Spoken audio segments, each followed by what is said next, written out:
କରନ୍ତୀୟ ମଣ୍ଡଳୀର संपर्क साधु पाउल जहाँ लिखिं करंती मंडली को सेठु माने ध्यान सब संग्रह करुच्ची आ मंडली गुड़िक विषय अध्ययन करने समय आपण मान गोटे विषय भल लगे आपण मंडली रे आपण चतुर्पार्श्व जहाँ घटुची से देखिपार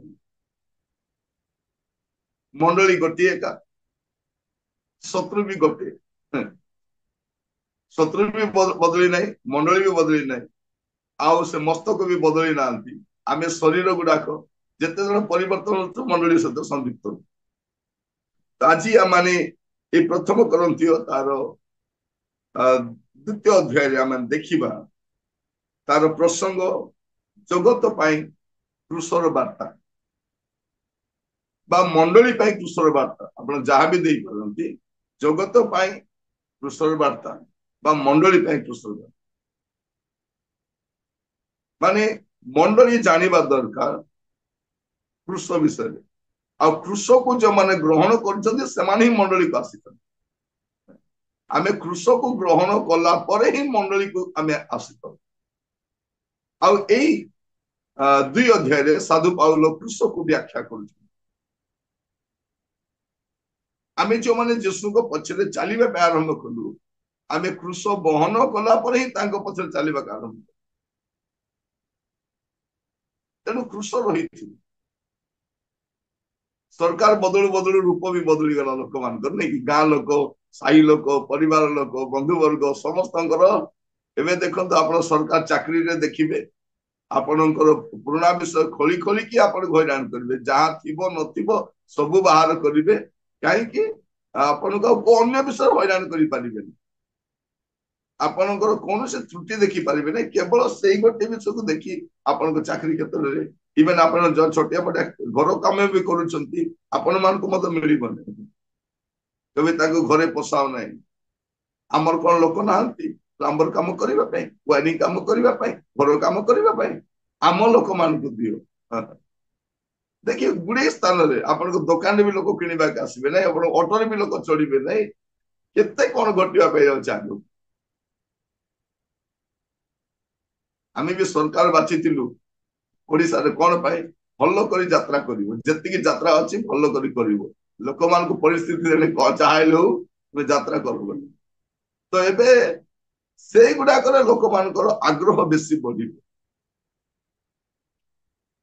तो आम जानी रखु मुझे कथा कहूँ आम जानी रखु जे आम जो मंडली को आसिलु आम क्रूस को ग्रहण कर पढ़े प्रथम पढ़ा वाक्य मध्य जीवा पूर्व लुक तार 9 पर्व 23 पद लुक 9 पर्व 23 पद सेतेबेले से समस्तଙ୍କୁ କହିଲେ केही जेबे मोहर अनुगामी हेबाको इच्छा करे तेबे से आपना को अस्वीकार करू पुणी प्रतिदिन आपना क्रूस घेनी मोहर अनुगमन करू प्रभु यीशु कौन कहउछन्ति सेतेबेले से समस्त को कहिले खाली शिष्य मान आगु कहले एबे कौन समस्त को कहउछन्ति केही जेबे मोर अनुगामी हवा की इच्छा करे बाध्य नहीं एटा आपण के इच्छा यदि इच्छा करे तेबे से अपना को अस्वीकार करू पुणी प्रतिदिन अपना क्रूस बहन करी केवल रविवार दिन नहीं आमको क्रूस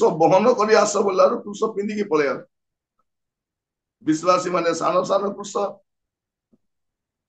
आ बिशप माने बड़ बड़ क्रूस है क्रूस बहन कर आस बोला पिंधिकी आसी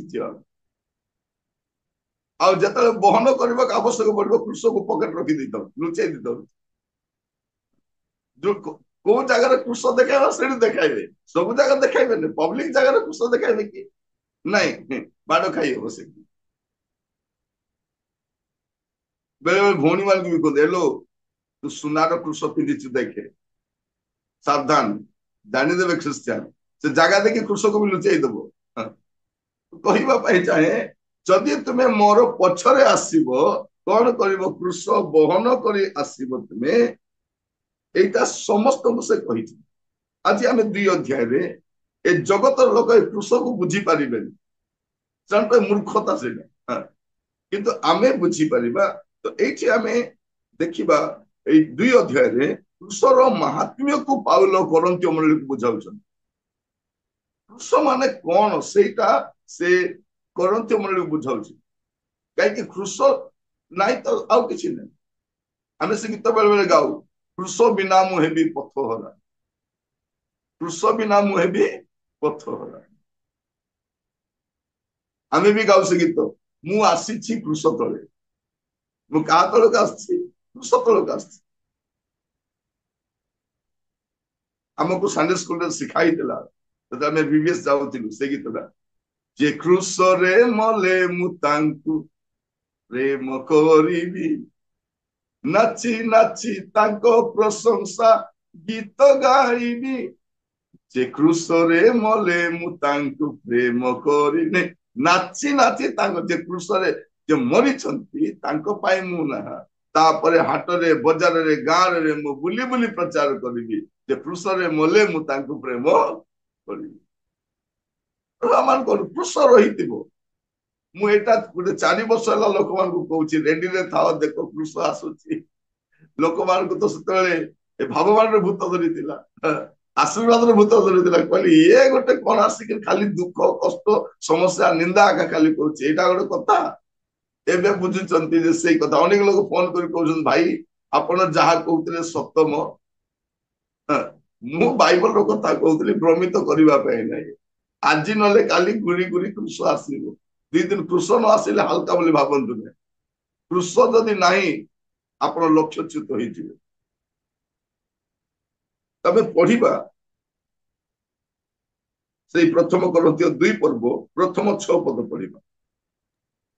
ଅତଏବ ହେ ଭାଇମାନେ, ଯେତେବେଳେ ମୁଁ ତୁମ୍ଭମାନଙ୍କ ନିକଟକୁ ଯାଇଥିଲି, ସେତେବେଳେ ଈଶ୍ୱରଙ୍କ ନିଗୂଢ ତତ୍ତ୍ୱ, ବକ୍ତୃତା କିମ୍ବା ଜ୍ଞାନର ଉତ୍କୃଷ୍ଟତା ସହିତ ଯେ ତୁମ୍ଭମାନଙ୍କ ନିକଟରେ ପ୍ରଚାର କରିଥିଲି, ତାହା ନୁହେଁ। କାରଣ ଯୀଶୁଖ୍ରୀଷ୍ଟ ଅର୍ଥାତ୍ କ୍ରୁଶରେ ହତ ଯୀଶୁ ଖ୍ରୀଷ୍ଟଙ୍କ ବିନା ତୁମ୍ଭମାନଙ୍କ ମଧ୍ୟରେ ଆଉ କୌଣସି ବିଷୟ ନ ଜାଣିବାକୁ ମୁଁ ମନସ୍ଥ କଲି। ପୁଣି ମୁଁ ଦୁର୍ବଳତା, ଭୟ ଓ ମହାକମ୍ପ ସହ ତୁମମାନଙ୍କ ମଧ୍ୟରେ ଥିଲି। ତୁମମାନଙ୍କ ବିଶ୍ୱାସ ଯେପରି ମନୁଷ୍ୟର ଜ୍ଞାନ ଉପରେ ସ୍ଥାପିତ ନ ହୋଇ ଈଶ୍ୱରଙ୍କ ଶକ୍ତି ଉପରେ ସ୍ଥାପିତ ହୁଏ, ଏଥିପାଇଁ ମୋହର ଶିକ୍ଷା ଓ ମୋହର ପ୍ରଚାର ଜ୍ଞାନର ମନୋହର ବାକ୍ୟଯୁକ୍ତ ନ ହୋଇ ଆତ୍ମା ଓ ଶକ୍ତିର ପ୍ରମାଣଯୁକ୍ତ ହୋଇଥିଲା। ତଥାପି ଆମ୍ଭେମାନେ ପରିପକ୍ୱ ଲୋକମାନଙ୍କ ମଧ୍ୟରେ ଜ୍ଞାନର କଥା କହୁ, କିନ୍ତୁ ତାହା ଏହି ଯୁଗର ଜ୍ଞାନ ନୁହେଁ, କିମ୍ବା ଏହି ଯୁଗର ନଷ୍ଟକଳ୍ପ ନେତାମାନଙ୍କ ଜ୍ଞାନ ନୁହେଁ। ସେ କଣ କହୁଛନ୍ତି? ଯେତେବେଳେ ମୁଁ ତୁମମାନଙ୍କ କତିକି ଯାଇଥିଲି, ସେ କହିବା ପାଇଁ ଚାହାନ୍ତି ଏଇ ଯୋଉ କୃଷର ସମ୍ବାଦ, ଏଟା ଜଗତର ସମ୍ବାଦ ନୁହେଁ। ପ୍ରଥମ କଥା ଏଇ 6 ପଦରେ ଦେଖିବେ, କୃଷର ସମ୍ବାଦ ଜଗତରୁ ଉତ୍ପନ୍ନ ନୁହେଁ। The message of cross, a message of cross ଏଟା ଜଗତର ଉତ୍ପନ୍ନ ନୁହେଁ। ଏଟା ପରମେଶ୍ୱର, ଆମେ ପରେ ପରେ ଦେଖିବା ଯେ ପରମେଶ୍ୱର କୃଷକୁ ରଖିଛନ୍ତି ଆଗରୁ। ସେଇଥିପାଇଁ ମଶା କଣ ବୋଲି କହୁଛନ୍ତି, ଯେ ମାନେ ଏଇ ମାନେ କାଠରେ ଝୁଲା ଯାଇଥିବା ସର୍ପକୁ ଅନେଇବେ, ସେମାନେ ରକ୍ଷା ପାଇବେ। ସେତେବେଳେ ମଶା କହିଥିଲେ। ଆଉ ପ୍ରଭୁ ଯୀଶୁ ଆସିଲା ପରେ କୁହାଯାଉଛି, ଯୋଉମାନେ କୃଷକୁ ଅନେଇବେ ସେମାନେ ରକ୍ଷା ପାଇବେ। ମନୁଷ୍ୟ ପୁତ୍ର ମଧ୍ୟ ସେଇପରି ଉର୍ଦ୍ଧ୍ୱକୁ ଉଠାଯିବେ। ଏଟା ନୂଆ କଥା ନୁହଁ, ଏଟା ଆଗରୁ ଅଛି। ଜଗତ ପାଇଁ ତାହା ବୁଝିବା ବିଷୟ ନୁହେଁ, ସେ ବୁଝିପାରିବ ନାହିଁ। ତ ଜଗତର ସମ୍ବାଦ, ଏଇ କୃଷର ସମ୍ବାଦ ଜଗତରୁ ଉତ୍ପନ୍ନ ନୁହେଁ। ସେ କଣ ବୋଲି କହୁଛନ୍ତି, ମୁଁ ଈଶ୍ୱରଙ୍କ ନିବିଡ଼ ତତ୍ତ୍ୱର ବକ୍ତୃତା କିମ୍ବା ଜ୍ଞାନର ଉତ୍କୃଷ୍ଟତା ସହିତ ପ୍ରଚାର କରିନଥିଲି। ସେ ନିବିଡ଼ ତତ୍ତ୍ୱର କଥା ନାହିଁ କି ଜ୍ଞାନର ଉତ୍କୃଷ୍ଟତା ବିଷୟରେ ବି କହିନାହାନ୍ତି। 2 ପଦରେ କହୁଛନ୍ତି, କାରଣ ଯୀଶୁ ଖ୍ରୀଷ୍ଟ, ଅର୍ଥାତ୍ କୃଷରେ ହତ ଯୀଶୁ ଖ୍ରୀଷ୍ଟଙ୍କ ବିନା ତୁମମାନଙ୍କ ମଧ୍ୟରେ ଆଉ କୌଣସି ବିଷୟ ନ ଜାଣିବାକୁ ମୁଁ ମନସ୍ଥ କରିଥିଲି। ଦେଖନ୍ତୁ, ଯୀଶୁ ଖ୍ରୀଷ୍ଟ ବୋଲି କହିଲେ କଣ? କୃଷରେ ହତ ଯୀଶୁ ଖ୍ରୀଷ୍ଟ। କାରଣ ଅନେକ ଅଛନ୍ତି ସେମାନଙ୍କର ଶିକ୍ଷାରେ କୃଷ ନଥାଏ। କୃଷ କୃଷ ଆପଣ ଫିଲିପିଓ ପୁସ୍ତକ ଖୋଲନ୍ତୁ, ତାର 3 ପର୍ବ 18 ପଦ। କାରଣ ଏପରି ଅନେକ ଅଛନ୍ତି, ଯେଉଁମାନଙ୍କର ଆଚରଣ ବିଷୟରେ ମୁଁ ତୁମମାନଙ୍କୁ ଥରକୁ ଥର କହିଅଛି, ଆଉ ବର୍ତ୍ତମାନ ମଧ୍ୟ କାନ୍ଦି କାନ୍ଦି କହୁଅଛି ସେମାନେ ଖ୍ରୀଷ୍ଟଙ୍କ କ୍ରୁଶର ଶତ୍ରୁ। ଖ୍ରୀଷ୍ଟଙ୍କ କ୍ରୁଶର ଶତ୍ରୁ। ତ ମଣ୍ଡଳୀ ମଧ୍ୟରେ ସେବକ ମାନଙ୍କ ମଧ୍ୟରେ ଏ କ୍ରୁଶର ଶତ୍ରୁ ଥିଲେ। ଏମାନେ କ୍ରୁଶର ସେବକ ହେବା କଥା, କିନ୍ତୁ କଣ ହେଇଛନ୍ତି? କ୍ରୁଶର ଶତ୍ରୁ। ଆପଣଙ୍କୁ ଯଦି ମିଳିବ ବହିଟା ଗୋଟେ କିଣିକି ପଢିବେ, କ୍ରୁଶର ସେବକ। ବହିର ନାଁ ଅଛି କ୍ରୁଶର ସେବକ। ସେ ବହିଟା ଥିଓଡର ୱିଲିୟମ୍ସ ଲେଖିଛନ୍ତି, ଯେ ଆଇଏମ ର ସଂସ୍ଥାପକ ଥିଓଡର ୱିଲିୟମ୍ସ ସେ ଲେଖିଛନ୍ତି। ତାର ଦିଟା ପାର୍ଟ ସେ ମିଳିବ। ଆପଣଙ୍କୁ ଯଦି ଦ୍ୱିତୀୟ ପାର୍ଟ ନ ମିଳିଲେ ବି ପ୍ରଥମ ପାର୍ଟ ଆପଣ କିଣନ୍ତୁ। ଯଦି ଆପଣଙ୍କ ଘରେ ଆଇଏମ ର କୌଣସି ପ୍ରଭୁଙ୍କ ସେବକ ଆସୁଥାନ୍ତି, ଆପଣ ତାଙ୍କୁ କୁହନ୍ତୁ ମତେ ଗୋଟେ କ୍ରୁଶର ସେବକ ଆଣିକି ଦିଅନ୍ତୁ, ଆପଣ ପଢନ୍ତୁ। ମୁଁ କାହିଁକି କଥା କହୁଛି ଯେ ଜଗତ ପାଇଁ କ୍ରୁଶର ବାର୍ତ୍ତା ଆଜି ଆମେ ଧ୍ୟାନ କରୁଛୁ। ଆଉ ମଣ୍ଡଳୀ ଜାଣିବା ଦରକାର ଆମ ଜୀବନରେ କ୍ରୁଶ ରହିଥିବ। ମଝି ମଝିରେ କଣ ହେଲା, ଭ୍ରମିତ ହେଲୁ। ଆମେ ଆଶୀର୍ବାଦର ଶିକ୍ଷା, ଗୁଡେଇ କଥା ଶିକ୍ଷା, ଆଶୀର୍ବାଦ ଦେଇକି ଭାବିଲୁ ଆମର କ୍ରୁଶ ଆସିବନି। କ୍ରୁଶ କେମିତି ଆସିବ ନାହିଁ?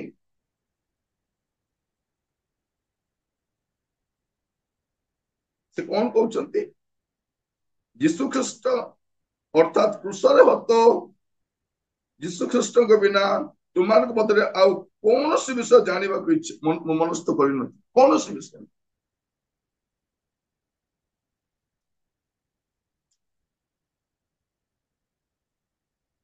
ଆପଣ ଦେଖିବେ ପ୍ରଥମ କରନ୍ତିୟ ତାର ପ୍ରଥମ ଅଧ୍ୟାୟ 23 ପଦ।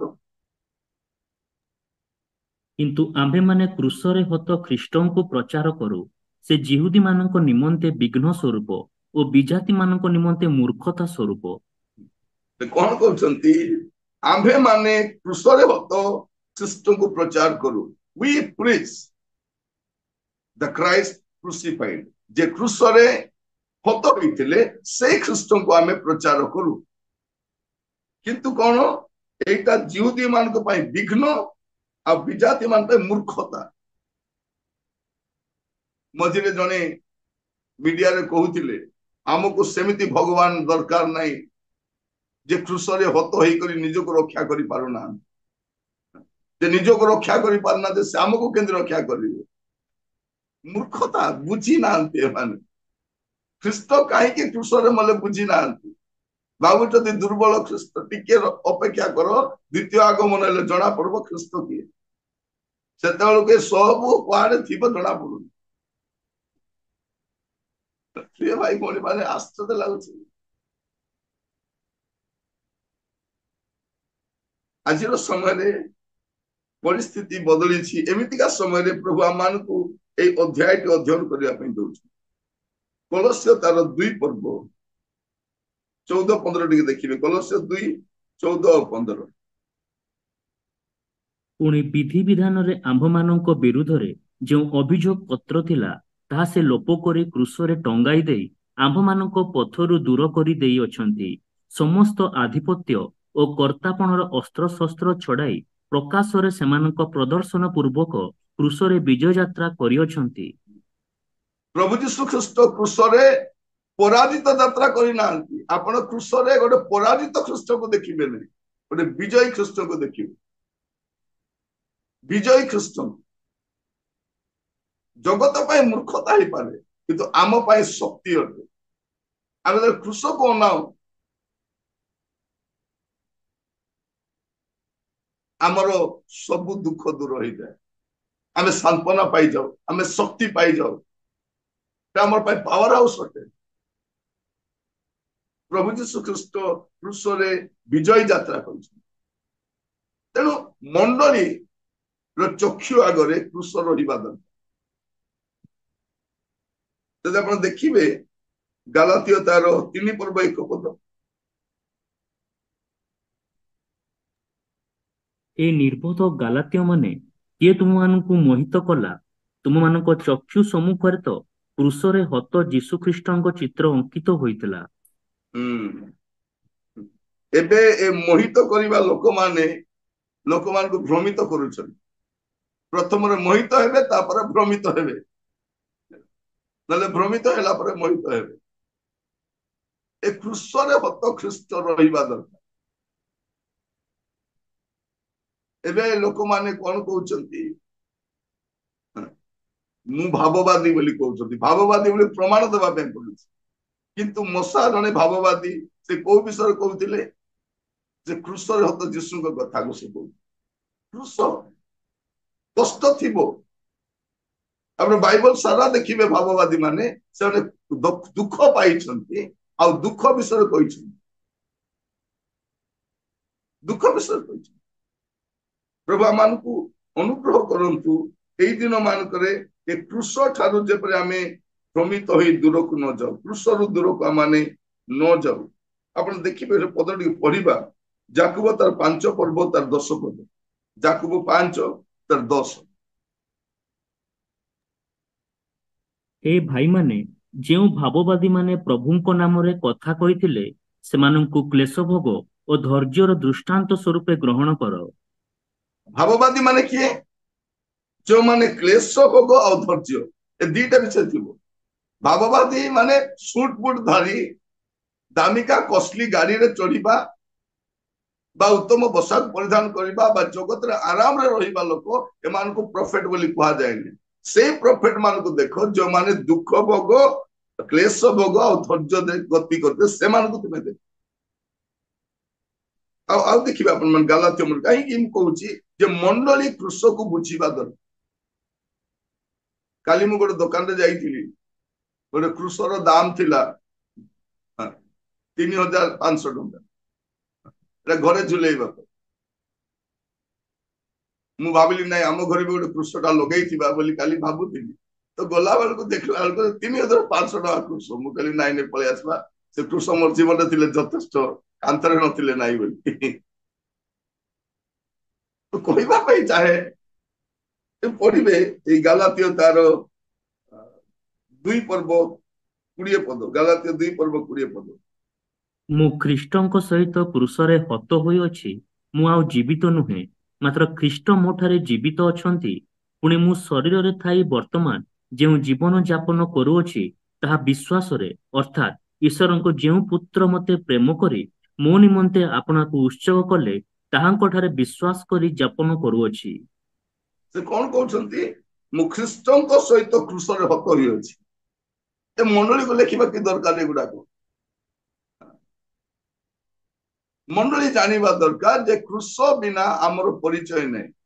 ଖ୍ରୀଷ୍ଟିଆନ ଜୀବନରେ କୃଷ ରହିଥିବ, ଦୁଃଖ ରହିଥିବ, ତାଡ଼ନା ରହିଥିବ। ଆଗକୁ ଦେଖନ୍ତୁ, ଆଗକୁ ଦେଖନ୍ତୁ।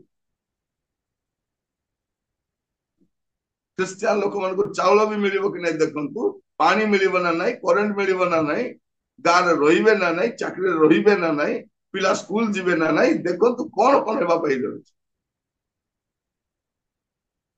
ମୁଁ ଆପଣମାନଙ୍କୁ କହୁଥିଲି, ପ୍ରଭୁ କିଛି ବର୍ଷ ସୁଯୋଗ ଦେଇଥିଲେ ଓଡିଶାବାସୀଙ୍କୁ ମଧ୍ୟ ବିଶ୍ୱାସରେ ବଢିବା ପାଇଁ, ନହେଲେ ଏଟା 2000 ଆସିବା କଥା। କିଛି ସୁଯୋଗ ଦେଲେ ଆମମାନଙ୍କୁ। ଏଇ 20 ବର୍ଷ 24 ବର୍ଷ କଣ ଥିଲା ଆମ ପାଇଁ? ପ୍ରସ୍ତୁତ ହେବାର ସମୟ ଥିଲା। ପ୍ରସ୍ତୁତ ନହେଇ ଆମେ କଣ କରୁଥିଲୁ?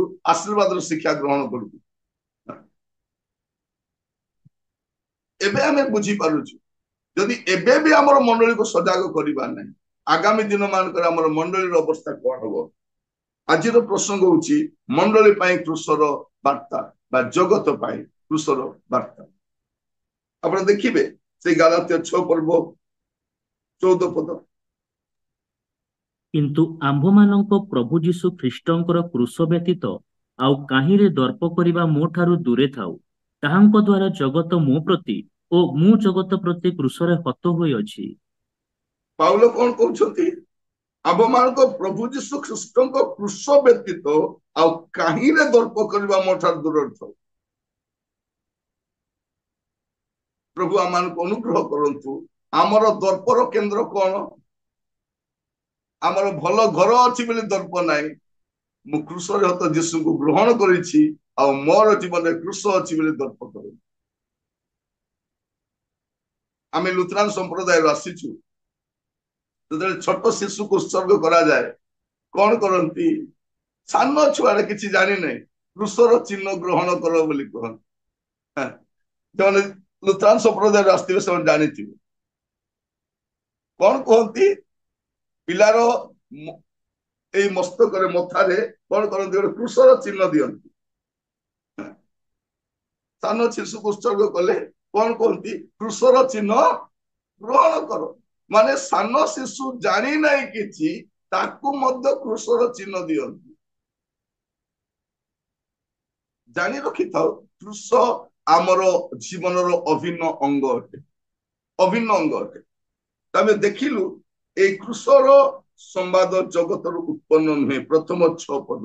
ସେଇଥିପାଇଁ ସେ କଣ କହିବା ପାଇଁ ଚାହାନ୍ତି, ସେ ଜ୍ଞାନର କଥା, ମନୁଷ୍ୟର ଜ୍ଞାନର କଥା କହିନାହାନ୍ତି, କି ତାଙ୍କ ଶିକ୍ଷା ମନୁଷ୍ୟ ଶକ୍ତି ଉପରେ ମଧ୍ୟ ଆଧାରିତ ନଥିଲା। ଆମେ ପ୍ରଥମ 6 ପଦ ଦେଖିଲୁ। ପ୍ରଥମ କରନ୍ତୀୟ 2 ପର୍ବ ତାର 7 ଆଉ 8 ପଦ ପଢିବା, 7 ଆଉ 8 ପଦ। ମାତ୍ର ଆମ୍ଭେମାନେ ନିଗୁଢ ତତ୍ତ୍ୱ ସ୍ୱରୂପ ଈଶ୍ୱରଙ୍କ ଜ୍ଞାନର କଥା କହୁଅଛୁ। ସେହି ଗୁପ୍ତ ଜ୍ଞାନ ଈଶ୍ୱର ଆମ୍ଭମାନଙ୍କ ଗୌରବ ନିମନ୍ତେ ଜଗତର ପୂର୍ବେ ନିରୂପଣ କରିଥିଲେ। ଏହି ଯୁଗର ନେତାମାନଙ୍କ ମଧ୍ୟରେ କେହି ତାହା ଜାଣିନାହାନ୍ତି, କାରଣ ସେମାନେ ତାହା ଜାଣିଥିଲେ ଗୌରବମୟ ପ୍ରଭୁଙ୍କୁ କ୍ରୁଶରେ ହତ କରି ନଥାନ୍ତେ। ଆମେ 7 ପଦ ଦେଖୁଛୁ, କିଛି ଲୋକ ଜାଣିଲେ, ଏଇଥିପାଇଁ ସେମାନେ ଯେପରି ଗ୍ରହଣ କରିପାରନ୍ତି। କୃଷର ବିଷୟ କିଛି ଜଣ ଜାଣିଲେ, କୃଷକୁ ଜାଣିକି ଗ୍ରହଣ କରିଛୁ। ପ୍ରିୟ ଭାଇ ଭଉଣୀ ମାନେ ମନେ ରଖିଥାନ୍ତୁ, ଯୀଶୁଙ୍କ ପାଖକୁ ଆସିଲେ ସମସ୍ୟା ସମାଧାନ ହୁଏ ନାହିଁ, ସମସ୍ୟାର ଆରମ୍ଭ ହୁଏ। ଦୁଃଖ ସମାପ୍ତ ହୁଏ ନାହିଁ, ଦୁଃଖର ଆରମ୍ଭ ହୁଏ। এইটা ଆମେ କହିବା ପାଇଁ ବିଫଳ ହେଲୁ। ଆମେ ଯେତେବେଳେ ଗ୍ରହଣ କରୁଛୁ, କୃଷରେ ହତ ଯୀଶୁଙ୍କୁ ଗ୍ରହଣ କରୁଛୁ। এইଠି କୃଷ ରହିବ, ଜଗତରେ କୃଷ ରହିବ। ମଣ୍ଡଳୀ ଜାଣିବା ଦରକାର। ଆପଣ ଦେଖିବେ ୟା ମଧ୍ୟରେ ଅନେକ ଖ୍ରୀଷ୍ଟଙ୍କ ଠାରୁ ବିମୁଖ ହେବେ, ଆଉ ଅନେକ ଲୋକ ମଣ୍ଡଳୀକୁ ଆସିବେ। ତାଡନା ଆସିଲେ କଣ ହୁଏ, ମଣ୍ଡଳୀ ବଢେ, ଖ୍ରୀଷ୍ଟିଆନ ମାନେ ବଢନ୍ତି, ବିଶ୍ୱାସ ମାନେ ମଜବୁତ ହୁଅନ୍ତି। ଆଗାମୀ ସମୟରେ ତା ଆପଣ ଦେଖିବା ପାଇଁ ଯାଉଛି। କିନ୍ତୁ ତାଡନା ତ ରହିଥିବ, ଅନେକ କ୍ଲେଶ ଦେଇ ଆମକୁ ସ୍ୱର୍ଗ ରାଜ୍ୟରେ ପ୍ରବେଶ କରିବାର ଅଛି। ତ ଏଇଠି ଆମେ ଦେଖୁଛୁ କିଛି ଲୋକ ଯେପରି ବିଶ୍ୱାସ କରିପାରନ୍ତି। ଆଉ 8 ପଦରେ ଆମେ ଦେଖୁଛୁ କଣ, ଯେ ଲୋକମାନେ ଜାଣିପାରିଲେ ନାହିଁ ଆଉ ଯୀଶୁଙ୍କୁ କ୍ରୁଶରେ ହତ କଲେ। ଅନେକଙ୍କ ପାଇଁ ଅଜ୍ଞାନତା ବିଷୟ ଥିଲା, ବୁଝିପାରିଲେ ନାହିଁ, ତେଣୁ ଖ୍ରୀଷ୍ଟଙ୍କୁ ସେମାନେ କ୍ରୁଶାର୍ପିତ କଲେ। ଆମେ 7 ପଦ 8 ପଦର ଡିଫରେନ୍ସ ଦେଖିପାରୁଛୁ। 7 ପଦରେ କିଛି ଲୋକ କ୍ରୁଶରେ ହତ ଯୀଶୁଙ୍କୁ ଜାଣିଲେ ଆଉ ଗ୍ରହଣ କଲେ। 8 ପଦରେ ଲୋକମାନେ ଯୀଶୁଙ୍କୁ ଚିହ୍ନି ବି ପାରିଲେ ନାହିଁ, ତେଣୁ ତାଙ୍କୁ କ୍ରୁଶାର୍ପିତ କଲେ। ଏବେ ଆମେ ଦେଖିବା 9 ପଦରୁ 16 ପଦ ପର୍ଯ୍ୟନ୍ତ, 9 ପଦରୁ 16 ପଦ ପର୍ଯ୍ୟନ୍ତ ଏକାଥରକୁ ପଢି ନେବା। କିନ୍ତୁ ଯେପରି ଲେଖା ଅଛି, ଚକ୍ଷୁ ଯାହା ଦେଖି ନାହିଁ, କର୍ଣ୍ଣ ଯାହା ଶୁଣି ନାହିଁ, ଆଉ ମନୁଷ୍ୟର ହୃଦୟରେ ଯାହା ଜାତ ହୋଇନାହିଁ, ସେ ସମସ୍ତ ବିଷୟ ଈଶ୍ୱର ଆପଣା ପ୍ରେମକାରୀ ଲୋକମାନଙ୍କ ନିମନ୍ତେ ପ୍ରସ୍ତୁତ କରିଅଛନ୍ତି। କିନ୍ତୁ ଈଶ୍ୱର ଆମ୍ଭମାନଙ୍କ ନିମନ୍ତେ ଆତ୍ମାଙ୍କ ଦ୍ୱାରା ସେ ସମସ୍ତ ପ୍ରକାଶ କରିଅଛନ୍ତି। ଯେଣୁ ଆତ୍ମା ସମସ୍ତ ବିଷୟ, ହଁ, ଈଶ୍ୱରଙ୍କର ଗଭୀର ବିଷୟ ସବୁ ଅନୁସନ୍ଧାନ କରନ୍ତି, କାରଣ ମନୁଷ୍ୟର ବିଷୟ ସବୁ ମନୁଷ୍ୟଠାରେ ଥିବା ଆତ୍ମା ବିନା ଆଉ କିଏ ଜାଣେ? ସେହିପରି ମଧ୍ୟ ଈଶ୍ୱରଙ୍କ ବିଷୟ ସବୁ ଈଶ୍ୱରଙ୍କ ଆତ୍ମା ବିନା ଆଉ କେହି ଜାଣେ ନାହିଁ। ଯେପରି ଈଶ୍ୱରଙ୍କ ଦ୍ୱାରା ଆମ୍ଭମାନଙ୍କୁ ଅନୁଗ୍ରହରେ ଦତ୍ତ ବିଷୟ ଗୁଡିକ ଆମ୍ଭେମାନେ ଜାଣିପାରୁ, ଏଥିପାଇଁ ଆମ୍ଭେମାନେ ଜଗତର ଆତ୍ମା ନ ପାଇ ଈଶ୍ୱରଙ୍କ ଆତ୍ମା ପାଇଅଛୁ। ସେହି ସମସ୍ତ ବିଷୟ ମଧ୍ୟ ଆମ୍ଭେମାନେ ମନୁଷ୍ୟର ଜ୍ଞାନ ଦ୍ୱାରା ଶିକ୍ଷିତ ବାକ୍ୟରେ କହିନଥାଉ, ମାତ୍ର ଆତ୍ମିକ ବିଷୟ ସବୁ ଆତ୍ମିକ ବିଷୟ ଦ୍ୱାରା ବୁଝାଇ ଆତ୍ମାଙ୍କ ଦ୍ୱାରା ଶିକ୍ଷିତ ବାକ୍ୟରେ କହିଥାଉ। କିନ୍ତୁ ସାଂସାରିକ ମନୁଷ୍ୟ ଈଶ୍ୱରଙ୍କ ଆତ୍ମାଙ୍କ ବିଷୟ ଗୁଡିକ ଗ୍ରହଣ କରେ ନାହିଁ, କାରଣ ସେଇ ସବୁ ତାହା ନିକଟରେ ମୂର୍ଖତା, ପୁଣି ସେ ସେଇ ସବୁ ବୁଝିପାରେ ନାହିଁ। ଯେଣୁ ସେଇ ସବୁକୁ ଆତ୍ମିକ ଭାବରେ ବିଚାର କରାଯାଏ। ମାତ୍ର ଯେ ଆତ୍ମିକ ମନା, ସେ ସମସ୍ତ ବିଷୟ ବିଚାର କରେ, ତଥାପି କେହି ତାର ବିଚାର କରେ ନାହିଁ, କାରଣ କିଏ ପ୍ରଭୁଙ୍କ ମନ ଜାଣିଅଛି ଯେ ସେ ତାହାଙ୍କୁ ଶିକ୍ଷା ଦେଇପାରେ। କିନ୍ତୁ ଆମ୍ଭେମାନେ ଖ୍ରୀଷ୍ଟଙ୍କ ମନ ପାଇଅଛୁ। ଖ୍ରୀଷ୍ଟଙ୍କ ମନ ପାଇଅଛୁ, ଖ୍ରୀଷ୍ଟଙ୍କ ମନ। ସେତେବେଳେ ଖ୍ରୀଷ୍ଟ ଯୀଶୁଙ୍କର ଯେପରି ମନ ଥିଲା, ତୁମାନଙ୍କ ସେଇପରି ମନ ହଉ। ଖ୍ରୀଷ୍ଟଙ୍କ ମନ କେମିତି ଥିଲା, ସେ ଫିଲିପିଓ ମଣ୍ଡଳୀକୁ ଲେଖିବା ସହ ଲେଖୁଛନ୍ତି। ସେ କେମିତି ହେଲେ ଦେଖନ୍ତୁ, ଫିଲିପିଓ ପୁସ୍ତକ ଟିକେ ଖୋଲନ୍ତୁ। ଖ୍ରୀଷ୍ଟଙ୍କ ମନ ଆମକୁ ଦରକାର ଯଦି 2 ପର୍ବ ତାର ଫିଲିପିୟ 2 ପର୍ବ 5 ପଦରୁ 8-9 ପଦ ପର୍ଯ୍ୟନ୍ତ ପଢନ୍ତୁ।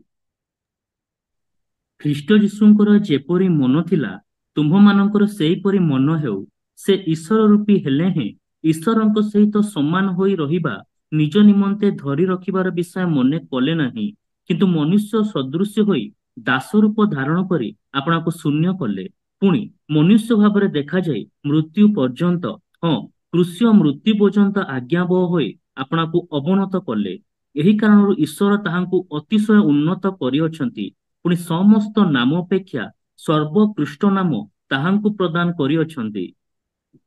ଏଟା ଖ୍ରୀଷ୍ଟ ଯୀଶୁଙ୍କର କିପରି ମନ ଥିଲା? ସେ ମନ ଥିଲା କଣ?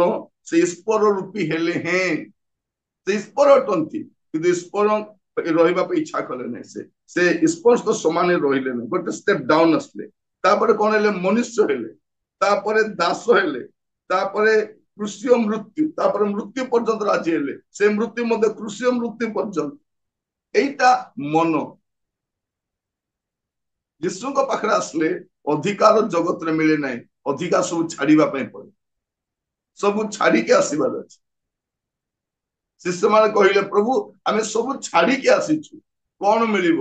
ଯୀଶୁ କହିଲେ, ତାରନା ସଙ୍ଗେ ସଙ୍ଗେ, ତାରନା ସହିତ ଆଶୀର୍ବାଦ ମଧ୍ୟ ମିଳିବ। ତାରନା ସହିତ ଆଶୀର୍ବାଦ। ତେଣୁ ଆମର ମଣ୍ଡଳୀକୁ ଆଶୀର୍ବାଦରେ ଭ୍ରମିତ ନ କରି, ଏ ଜଗତ ହିଁ ସବୁ କିଛି ବୋଲି ନ କହି ଆମେ ପ୍ରିପେୟାର କରିବା ଦରକାର।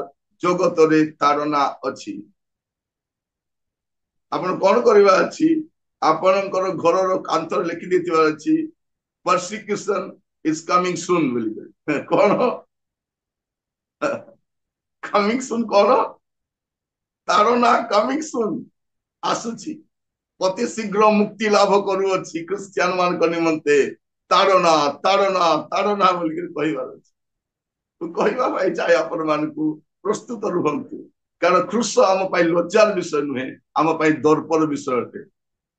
ପ୍ରଭୁଙ୍କର ଜଣେ ଦାସ କହୁଛନ୍ତି, ଯଦି ପ୍ରଭୁ ଯୀଶୁ କ୍ରୁଶରେ ମୋ ପାଇଁ ଜୀବନ ଦେଇଛନ୍ତି, ମୁଁ ଯାହା ବି ଯୀଶୁଙ୍କ ପାଇଁ ଦିଏ ତାର ସମକକ୍ଷ ହେଇପାରିବ ନାହିଁ। ଆପଣ ସବୁ କିଛି ଦେଲେ ମଧ୍ୟ ପ୍ରଭୁ ଆପଣଙ୍କୁ ଯୋଉ ମୂଲ୍ୟ ଦେଇ ରକ୍ଷା କରିଛନ୍ତି ତା ତୁଳନାରେ କିଛି ନୁହେଁ, କିଛି ନୁହେଁ। ତ ଏଇଠି ଆମେ ଦେଖୁଛୁ ଏଇ 9ରୁ 16ରେ ସେ ଦିଟା ବିଷୟ କହୁଛନ୍ତି। ପ୍ରଥମ କଥା ଆମେ ଦେଖୁଥିଲୁ, ପ୍ରଥମ 6 ପଦରେ କୃଷର ସମ୍ବାଦ ଜଗତରେ ଉତ୍ପନ୍ନ ନୁହେଁ। ତାପରେ 7-8 ଦେଖିଲୁ ଜଗତ ପାଇଁ କୃଷର ସମ୍ବାଦ, କିଛି ଲୋକ ବୁଝିପାରିବେ, କିଛି ଲୋକ ଗ୍ରାହ୍ୟ କରିବେ। ତାପରେ 3 ନମ୍ବର ବିଷୟ ଆମେ ଦେଖୁଛୁ 9 ପଦରୁ 16 ପଦରେ କୃଷର ସମ୍ବାଦ ଏଇଟା ଶ୍ରବଣକାରୀ ମାନଙ୍କ ପାଇଁ ସଂରକ୍ଷିତ ଅଟେ, ଏଇଟା ସଂରକ୍ଷିତ ସମ୍ବାଦ ଅଟେ। ମାନବ ଜାତି ପାଇଁ ଈଶ୍ୱର ପୂର୍ବରୁ ନିରୂପଣ କରିଥିଲେ, ଯେ ଆମେ 9 ପଦରେ ଦେଖୁଛୁ। ପୂର୍ବରୁ ନିରୂପଣ କରିଥିଲେ, ନୂଆ ବିଷୟ ନୁହେଁ। ଜଗତ ପାଇଁ କୃଷ ପୂର୍ବରୁ ନିରୂପିତ ଥିଲା, ଯେ ପ୍ରଭୁ ଯୀଶୁ ଖ୍ରୀଷ୍ଟ କୃଷରେ ଆସି ବଳିକୃତ ହେବେ। ସେଥିପାଇଁ ଲେଖା ଅଛି, ଜଗତର ପତନାବଧି ବଳିକୃତ ମେଷ ଶାବକ। ପ୍ରଭୁ ଯୀଶୁ କେବଳ ବଳିକୃତ? ଜଗତର ଫାଉଣ୍ଡେସନ ପଡିବା ପୂର୍ବରୁ ସେ ବଳିକୃତ ହେବେ ବୋଲି, এইটা ଫାଇନାଲ ହେଇଥିଲା। ତେଣୁ ପ୍ରଭୁ ଯୀଶୁ ଖ୍ରୀଷ୍ଟ 2000 ବର୍ଷ ପୂର୍ବେ ଆସିଲେ ଆଉ କୃଷରେ ମଲେ ତାହା ନୁହଁ। ସେଇଥିପାଇଁ ଅବ୍ରାହମକୁ କହିଲେ, ଅବ୍ରାହମ ତମର ପୁଅ ଦରକାର ନାହିଁ, ଏ ମେଷ ନେଇକରି ବଳି ଦେଇଥାଅ। ଆଦମ ହବା ପାପ କରିବାରୁ ସେଇ ମେଷ ବଳି ଦେଇକି ତାର ରକ୍ତର ତା ଚମଡାରେ ଗୋଟେ ବସ୍ତ୍ର ବନେଇ ପିନ୍ଧେଇଥିଲେ। ରାହା ବେଶ୍ୟାକୁ ସେ ସିନ୍ଦୁର ବର୍ଣ୍ଣ ଡୋରି ଦେଖେଇଥିଲେ। ନାମାନ କୁସ୍ତି କଣ? ସେ 7 ଥର ଜଳରେ ସ୍ନାନ କରି ତା ଯୀଶୁଙ୍କ ରକ୍ତ ଦ୍ୱାରା ପରିଷ୍କୃତ ହେବାକୁ ବୁଝାଏ। ଆସିଥିଲେ ସମସ୍ତେ, ଆଉ ସମସ୍ତଙ୍କ ପାଇଁ ସେଇଟା। କିନ୍ତୁ ଏଇଟା ମାନବ ଜାତି ପାଇଁ ଈଶ୍ୱରଙ୍କ ପୂର୍ବରୁ ନିରୂପିତ ଥିଲା 9 ପଦ। ଆଉ 10 ପଦର 16 ପଦ ଦେଖିବେ, ପବିତ୍ର ଆତ୍ମାଙ୍କ ଦ୍ୱାରା ତାହା ପ୍ରକାଶିତ ହୋଇଅଛି। ତେଣୁ ଜଗତର ଆତ୍ମା ଦ୍ୱାରା ବୁଝି ହେବ ନାହିଁ। ଜଗତର ଆତ୍ମା ଦ୍ୱାରା ଜଗତର ବିଷୟ ବୁଝି ହେବ। ଜଗତର ଆତ୍ମା ଦ୍ୱାରା ଫିଜିକ୍ସ ବୁଝି ହେବ, କେମିଷ୍ଟ୍ରି ବୁଝି ହେବ, ସାଇନ୍ସ ବୁଝି ହେବ, ଟେକ୍ନୋଲୋଜି ବୁଝି ହେବ, ପଲିଟିକ୍ସ ବୁଝି ହେବ, କିନ୍ତୁ କୃଷକ ବୁଝି ହେବନି। କୃଷକ ସେଇଥିପାଇଁ ଆପଣ ମାନେ ଦେଖିବେ, ଯୋଉମାନେ ଜଗତର ଜ୍ଞାନରେ ଶିକ୍ଷିତ, ସେମାନେ ଯେତେବେଳେ ପୁଲପିଟ କୁ ଆସନ୍ତି, ତେଣୁ ପରମେଶ୍ୱରଙ୍କ ଜ୍ଞାନକୁ ବ୍ୟାଖ୍ୟା କରିପାରନ୍ତିନି। ପରମେଶ୍ୱରଙ୍କ ଆତ୍ମା ଯୋଉମାନେ ପାଇଛନ୍ତି सेमाने ही परमेश्वर को वाक्य को उचित भाव में व्याख्या करि परिबे बुझी परिबे क्लेश को प्रभु को आत्मा पाई लोक बुझी पारिबो क्रूस को सी बुझी पारिबो प्रभु आपण मान को अध्याय सार मर्म बुझीवा दियो मंडली माने कौन क्रूसर छाउनी मो भाषा कौन कहा जाए क्रूसर छाउनी मंडल क्यों माने थांती क्रूसधारी माने जे माने क्रूस बहन कर बिना क्रूस हिंदी गीतटा अच्छी क्रूस उठाने से भावना बदल जाएगी क्रूस उठाने से भावना बदल जाएगी क्रूस उठैले भावना बदली जीव क्रूस पिंधिले केमती आसे गर्व आसे क्रूस पिंधिले केमती आसे गर्व आसे भौणी माने भी सुनार चेन बनैला परे प्रथम गोटे चेन टा पतला चेन गोटे बनई बोली कहबे पतला चेन बनैला परे कोन बोली कहबे भौणी माने एठी गोटे पतला क्रूस थिले भल लगी था क्रूस आप देखिए जो मैंने पालक प्रचारक थिले से माने भी जदि आज क्रूस टिके पिंधि दउचंती से कौन कहउचंती मु एमान ठार भिन्न होते क्रूस पिंधि देले कौन हुए भिन्नता आसी जाए जो मैंने हाथ में क्रूस नहीं की जाउछि आमर केमती था सेटा कहउचंती क्रूसरे हत जीसु के बिना आ मु कोनोस विषय गर्व करे नाई पाउल कहउचंती क्रूस आमर गर्वर स्थान जदि ख्रीष्ट जीशु कह मो पाई जब तुम्हें ताड़ित हो तेज आनंद कर नृत्य कर तो क्रूस रही आसतु प्रार्थना करवा आमर लाइफ रो अभिन्न अंग जगतर जीवन रो अभिन्न अंग क्रूस अटे प्रभु जीशु कही ना मते ग्रहण कले तुम जीवन रो क्रूस हटि जीव बोलिकी से कही मते ग्रहण कले तुम जीवन रे क्रूस थी मते साक्षात करने कहते आपण मान सान शिशुटे जन्म हेले ता मुंडरे कौन करती पालक क्रूसर चिन्ह ग्रहण कर क्रूसर चिन्ह ग्रहण कर आओ पर जीवन सारा क्रूस धरिकी तुम्हें जीव प्रार्थना करने चक्षु बंद करवा मंडली एटा संवाद करंथीय मंडली से कहते क्रूसर वार्ता जगतर ज्ञान रे बुझी हेब ना जागतिक लोक मैंने तुच्छ किसी लोक ग्रहण करती आत्मा द्वारा बुझा जाई पारे यह जगत पाई गुप्त विषय अटे किंतु आम पाई प्रकाश्य विषय अटे एटा प्रभु निगूढ़ तत्व भाव रखी ना आम पाई प्रकाश करिसंती तांको नाम रो गौरव को एई अध्याय रे पाउल क्रूसर महात्म्य को करंथीय मंडली सम्मुख रे व्याख्या करिसंती प्रार्थना करिबा अनुग्रहकारी पिता परमेश्वर में आपन को धन्यवाद दूची प्रभु क्रूस तल को आसवा लोक माने ही मंडली को आसन